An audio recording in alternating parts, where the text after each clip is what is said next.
When The Art of the Deal was first published in 1987, it wasn't just another business book sitting on the shelves of aspiring entrepreneurs. It became a cultural phenomenon. Written by Donald J. Trump with journalist Tony Schwartz, the book combined autobiography, business philosophy, and a healthy dose of self-promotion into one glossy package. At the time, Trump was a rising real estate tycoon in New York City, not yet the global celebrity or political figure he would later become. And this book was his chance to shake his public image as the ultimate dealmaker. So in this video, we will discuss The Art of the Deal, decoded secrets from Donald Trump's billion-dollar playbook. But before starting the video, be sure to smash the like button and subscribe to never miss out on any of our videos. A week in the life of Donald Trump. Before diving into the principles of deal-making, Trump spends the opening of the book walking readers through a typical week in his life. This section moves quickly, detailing back-to-back meetings, constant phone calls, impromptu negotiations, site visits, and dinners with investors. It's almost cinematic in its pacing. One moment he's reviewing blueprints for a new building, the next he's fielding a reporter's questions, and soon after he's meeting with bankers to secure funding for his next big project. The point of this section is to immerse the reader in Trump's world, a world where momentum is constant and opportunities can appear or disappear in a matter of hours. He portrays himself as a hands-on leader who notices everything, from the structural details of a construction site to the color of the carpet in a hotel ballroom. This opening chapter is less about specific deals and more about showing that successful business is a full-time, all-consuming commitment. The 11 Rules of the Deal. At the heart of the book are 11 guiding principles that Trump claims have shaped his business approach.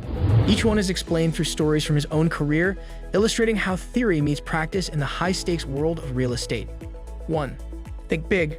Trump's first rule is that it takes as much effort to pursue something huge as it does to chase something small, so you might as well aim for greatness. He argues that thinking small limits your ambition and, ultimately, your results. The Grand Hyatt Hotel project is one of his early examples. Rather than settling for a modest renovation, he envisioned a large-scale transformation that would redefine the property and his own reputation. 2. Protect the downside and the upside will take care of itself.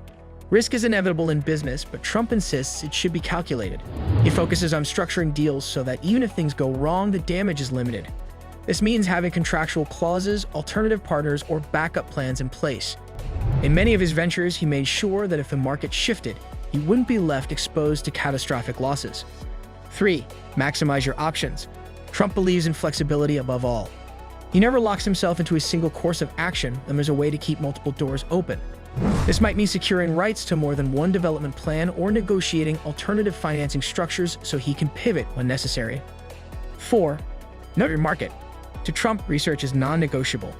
He studies the competition, walks properties, learns zoning laws, and talks to locals.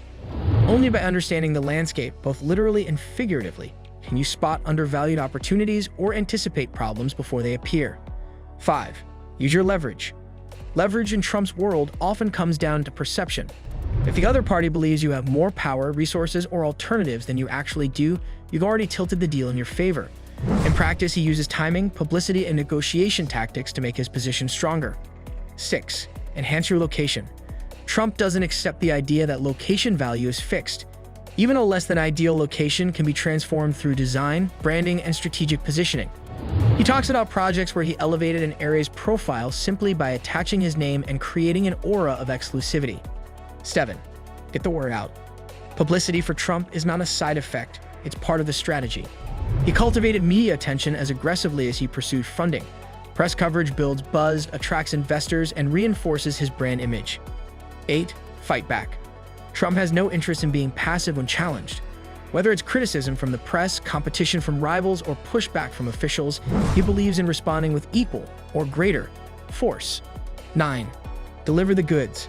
No amount of showmanship matters if the end product is disappointing. Trump emphasizes that repeat success comes from delivering quality, whether it's a building, a renovation, or a service. 10. Contain the costs. Even in luxury real estate, controlling costs is vital. Trump personally reviews budgets, negotiates supplier deals, and cuts unnecessary expenses. The glamour of a project should never be an excuse for waste. 11. Have fun. Finally, Trump insists that the process itself should be enjoyable. The thrill of creating, negotiating, and building is part of what drives him. Without it, the grind of business would be unbearable. Trump's biggest deals and case studies. After laying out his rules, the book dives into detailed stories of his most notable deals at the time. Each example is both a business lesson and a piece of personal storytelling. The Commodore Hotel, Grand Hyatt. This was the deal that put Trump on the map. The Commodore was a decaying Midtown hotel, and many saw it as a lost cause. Trump envisioned a complete overhaul, secured a partnership with Hyatt, and negotiated tax abatements from the city.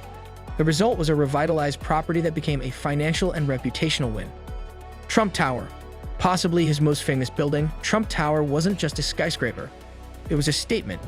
Designed with luxury in mind, it combined high-end retail, residences, and office space. More importantly, it was marketed as a symbol of status, cementing the Trump name as a luxury brand. Atlantic City Casinos. These ventures, including the Trump Plaza and the Taj Mahal, showcase both Trump's boldness and his taste for spectacle. While financially risky and later controversial, they demonstrated his willingness to bet big when he believed in a project. Wallman Rink Restoration. When New York City struggled for years to repair this public ice rink, Trump offered to take over. He finished the job months ahead of schedule and under budget, gaining positive media coverage and goodwill from the public. The power of branding and publicity. One of the book's recurring themes is that Trump's name itself is an asset. Long before personal branding became a common term, he treated his name like a logo, a promise of luxury, success, and scale. Every deal, every press release, every public appearance was another brushstroke in the picture he painted of himself as the ultimate dealmaker. He also understood the value of being a media figure. Whether in newspapers, television interviews, or later on in cameo appearances, he kept himself in the public eye. In The Art of the Deal, this isn't portrayed as vanity. It's portrayed as smart business. Publicity attracts opportunity, criticism, controversy, and context. While the book became a bestseller, it wasn't without its critics. Some felt it was more self-promotion than genuine instruction. Others noted that some deals presented as major triumphs later faced financial trouble or didn't age well in hindsight. Years later, ghostwriter Tony Schwartz would publicly express regret over helping to create Trump's larger-than-life image, claiming he portrayed Trump in a more flattering light than reality warranted. However, these criticisms don't erase the fact that The Art of the Deal influenced a generation of entrepreneurs. For many, it was the first book that made business feel bold, exciting, and even glamorous. Lessons that still matter today. Stripped of personality politics and the controversies of Trump's later career, The Art of the Deal still offers practical insights. Aim higher than you think you can. Protect your downside. Keep your options open. Use perception and publicity as tools. Deliver quality so your reputation works for you. These principles, while wrapped in Trump's signature bravado, have real-world applications far beyond real estate. More than just a business book, The Art of the Deal is as much about mindset as it is about money. It's about seeing opportunities where others see problems, turning negotiation into an art form, and building a personal brand that carries weight. Whether you admire Trump or not, there's no denying that this book captures a certain 1980s brand of ambition. Fast-moving, unapologetic, and larger than life. 3 decades later, it remains one of the most talked about business books ever written, not just because of its author's later fame, but because it taps into a timeless truth. Success is as much about how you think and act as it is about what you know. Thank you, guys, for watching. If you want more videos like this, make sure to like the video and hit the subscribe button, and we'll see you in the next video.